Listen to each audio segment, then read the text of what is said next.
8.4 gram mixture of calcium carbonate and magnesium carbonate. तो एक mixture of salt आपके पास calcium carbonate और magnesium carbonate की on heating gave 0.96 grams of residue. ये नीचे बच गया रेजिड्यू, बाकी तो गैसेस बन के उड़ गई। Calculate the percentage composition of the mixture. हमने परसेंटेज कॉम्पोजिशन निकालनी है कि 1.84 ग्राम में कैल्शियम कार्बोनेट कितना है और फिर मैग्नीशियम कार्बोनेट कितना है। ऐसे क्वेश्चन को सॉल्व करने का बेस्ट मेथड, अब टोटल अमाउंट है 1.84 ग्राम, तो मान लेते हैं let mass of calcium carbonate in the mixture, उसको हमने मान लिया x ग्राम। अब टोटल अमाउंट है 1.84, therefore mass of magnesium carbonate, तो वो आपके पास आ गया 1.84 माइनस x, ये आ गया। अब हम थ्योरेटिकली पहले कैलकुलेट करेंगे कि इनमें रेजिड्यू क्या आएगा। स्टेप ए अब लिखा मैंने जाके, पहले हम कैल्शियम कार्बोनेट को सॉल्व करते हैं। कैल्शियम कार्बोनेट को हीट किया तो क्या बना, कैल्शियम ऑक्साइड, ये रेजिड्यू है और ये गैस ऊपर उड़ गई। अब 1 mole gives rise to 1 mole of calcium oxide. इसका अगर हम मोलर मास कैलकुलेट करते हैं तो कैल्शियम 40, कार्बन 12, ऑक्सीजन 3 इंटू 16, ये आ गया 100 ग्राम। इधर आ गया 40 प्लस 16, 56 ग्राम, ये आ गया आपके पास। इसका मतलब है 100 gram calcium carbonate give rise to 56 grams of calcium oxide. अब हमने इसको कितना मान लिया है, x ग्राम। इसको सॉल्व कर लो, ये आ गया 56x बाय 100 ग्राम। अब स्टेप बी आ गया, अगर हम मैग्नीशियम कार्बोनेट को हीट करते हैं तो क्या मिलेगा, मैग्नीशियम ऑक्साइड एंड CO2, ये नीचे बैठ जाएगा रेजिड्यू और ये गैस बन के ऊपर चलेगी।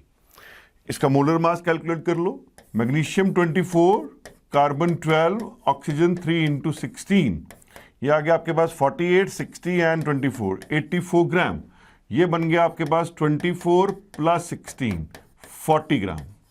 इसका मतलब ये निकलता है कि 84 grams of magnesium carbonate will give rise to 40 grams of magnesium oxide. अब हमने इसका अमाउंट क्या मान लिया, 1.84 माइनस x ग्राम। तो this will form how much magnesium oxide. इसको आप सॉल्व कर लो तो ये क्रॉस मल्टीप्लाई हो गया, ये आपके पास आ गया 40 into 1.84 minus x divide by 84 ग्राम। ये आपके पास थ्योरेटिकल वेट ऑफ रेजिड्यू आ गया। पहले हमने सॉल्व किया था कैल्शियम कार्बोनेट का, अब हमने सॉल्व कर लिया मैग्नीशियम कार्बोनेट का। अब जो हमने वेट्स कैलकुलेट किए रेजिड्यू के, वो ऐड कर लो। ये रेजिड्यू मिला है फ्रॉम कैल्शियम कार्बोनेट, ये मिला है फ्रॉम मैग्नीशियम कार्बोनेट, ये है कैल्शियम ऑक्साइड और ये है मैग्नीशियम ऑक्साइड। ये हो गया थ्योरेटिकल वेट ऑफ रेजिड्यू। जो प्रैक्टिकली वेट आया वो तो गिवन है 0.96 ग्राम।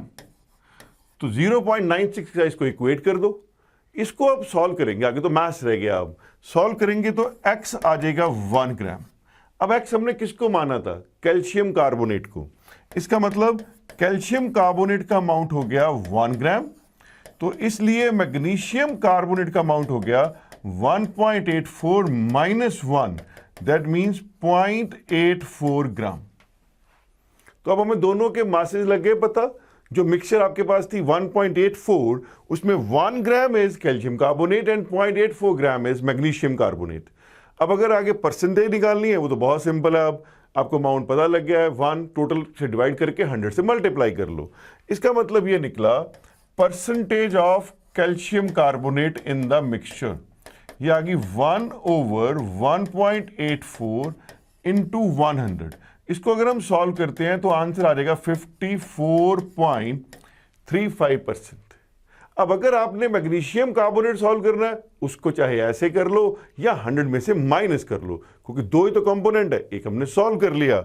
इसलिए मैग्नीशियम कार्बोनेट की परसेंटेज आ जाएगी सॉल्व करके 100 माइनस दिस, वो बन गया 45.65%।